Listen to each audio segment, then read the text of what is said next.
হুমকি দিচ্ছিল, বলতেছিল কট দিবে, সেই জন্য ওদেরকে দিতে হয়েছে। আর আমাকে বাথরুমে নিয়ে যে ধুয়ে নিয়ে এসে আবার করতেছে। হঠাৎ করে যেন বদলে গেল সবকিছু।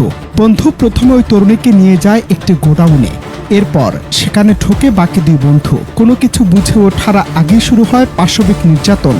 একবার দুবার নয়, 3 বন্ধু মিলে টানা 3 ঘন্টা ধরে ওই তরুণীকে করে গণধর্ষণ। এক পর্যায়ে সরে যেতে চাইলে ওই কিশোরীকে গোসল করিয়ে আবার নাকি করা হয় নির্যাতন।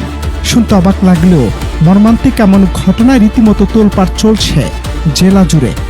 তামিম হচ্ছে আমার ফ্রেন্ড হয়, তামিমের সাথে গেছিলাম। আমাকে এমনি ঘোরার নাম করে নিয়ে গেছে, যে বলছিল যে ঘুরতে যাবো চল, তো আমিও গেছি।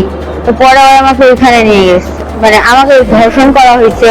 ওরা 3 জন মিলে আমাকে মানে জোর জবরদস্তি করে ধর্ষণ করছে। আমি নিষেধ করছিলাম অনেকবার করে, তাও ওরা আমাকে মানে ভয় দেখাচ্ছিল, অনেক হুমকি দিচ্ছিল, বলতেছিল কট দিবে, বলতেছে তামিমকে পুলিশে ধরা দিবে, যে সে বলতেছিল। তো সেই জন্য ওদেরকে দিতে হয়েছে।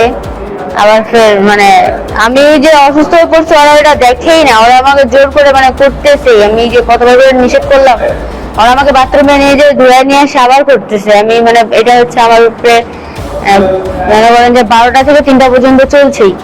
তারপরে পুলিশ এসে উদ্ধার করছে, নাহলে তো আমি কালকেই ওখানেই মরতাম। এটা হচ্ছে রাত 11টার ঘটনা।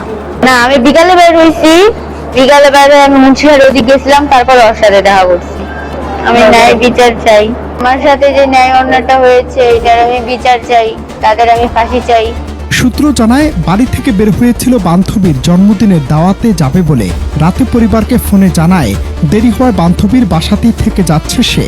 অথচ নিহতের কি নিষ্ঠুর পরিহাস। সপ্তাহখানেক আগে পরিচয় হওয়া তামিম নামের এক তরুণ তাকে ঘুরতে নিয়ে যাওয়ার লোভ দেখিয়ে সোজা নিয়ে যায় ঠাকুরগাঁও সদর উপজেলার কালীতলা বাজারের একটি অন্ধকার গোডাউনে। সেখানে আগে থেকে ওত পেতেছিল তামিমের আরো 2 বন্ধু। এরপর কোনো কিছু বুঝে ওঠার আগে 3 নরপশু মিলে টানা 3 ঘন্টা ধরে ওই অবুঝ কিশোরীর উপর চালায় মধ্যযুগীয় বর্বরতা। আমার মেয়ে আমাকে ফোন দিল, ফোন দেওয়ার পর বললো সাবা আমি জন্মদিনের অনুষ্ঠানে যাব। আমি 500 টাকা দিলাম। 500 টাকা দেওয়ার পর সে চলে গেল। তো এবার 9টার দিকে আমার সঙ্গে বাসায় যাওয়ার কথা। ফোন দিলাম, 9টার দিকে সে বাসায় যাবে না, সে বান্ধবীর বাসায় থাকবে। এই পর্যন্ত কথাবার্তা শেষ। তারপর তো পুলিশ আমাকে ফোন দিয়ে বলে 4টার দিকে তোমার মেয়ে ধর্ষিত হয়েছে, আসামি সহ গ্রেপ্তার। আমি বিচার চাই। তবে পাপের খরা যে এবার পূর্ণ হয়েছিল।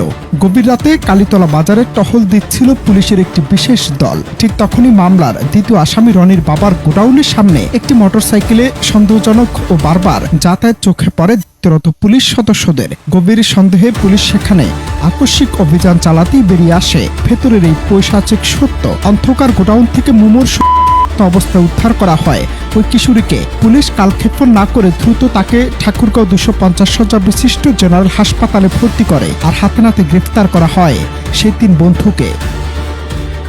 বান্ধবীর বাসায় গেছে না কোথায় গেছে সেটা আমরা তখন জানতে পারি নাই। তারপরে সে রাতে 9টার দিকে আমার শ্বশুর ফোন দেয় যে কিছুক্ষণের মধ্যে বাসায় যেতে হবে, তো বাসায় যাব। তার সাথে কন্ট্রাক্ট হয়েছিল মোবাইলে যোগাযোগ, টিকটকের মাধ্যমে যোগাযোগ, 7 দিনের পরিচয়। এই ফ্রেন্ড হিসাবে ঘুরতে গেছিল। তো এইভাবে নিয়ে যায় সে এবং তার 2 জন বন্ধু সহ তাকে গণধর্ষণ করছে। তো আমি এর কঠোর শাস্তি চাই। ঘটনায় পুলিশ জানায় আটককৃত ওই 3 যুবকের বিরুদ্ধে ইতিমধ্যেই কঠোর আইনি ব্যবস্থা নেওয়া হচ্ছে। কিন্তু এই ঘটনা সমাজের সামনে রেখে গেছে এক বিরাট প্রশ্নচিহ্ন।